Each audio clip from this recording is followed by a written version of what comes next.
माझ्या दादांच्या अनेक आठवणी. 2004ची लोकसभेची निवडणूक. मी निवडणूक लढलो आणि खूप कमी मतानं मी पराभूत झालो. आणि मला वाटतं त्या निवडणुकीनंतर 1 महिन्याभरातच मी दादांना भेटण्यासाठी आलो. कारण मी सगळीकडं माझे आभार दौरे सुरू होते आणि आभारासाठी मी त्यांच्या घरी इथं आलो होतो. आणि त्यांनी मला सांगितलं होतं, की ह्याच्यात पराभूत झाला म्हणून निराश होऊ नको. जसं महादेवराव माडिक साहेब आमचे नेहमी सांगतात, निराश होऊ नको. तसं दादांनी सांगितलं आणि मला अ, दिसतंय म्हणले, म्हणजे मला दूरदृष्टी आहे, की लवकरच तू खासदार होणार. त्यामुळे या प्रवाहातून बाहेर पडू नकोस. आणि तसंच झालं. आम्ही या प्रवाहात राहिलो.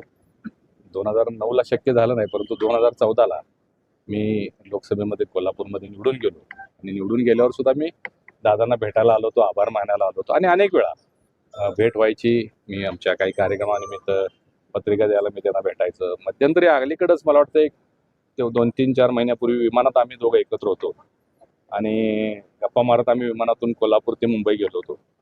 ते एवढी मेमरी शार्प होती, की म्हणजे सगळ्या जुन्या गोष्टी त्यांना आठवत होत्या. असे महान व्यक्ती आहेत. खूप कमी लोक असे जन्माला येतात आणि त्यांचा जन्म आणि मृत्यूपर्यंतच्या या सगळ्या कालावधीमध्ये खूप मोठं काम समाजासाठी ते केलेलं आहे. त्यांच्या आत्म्यास शांती लाभो अशी परमेश्वर चरणी प्रार्थना करतो.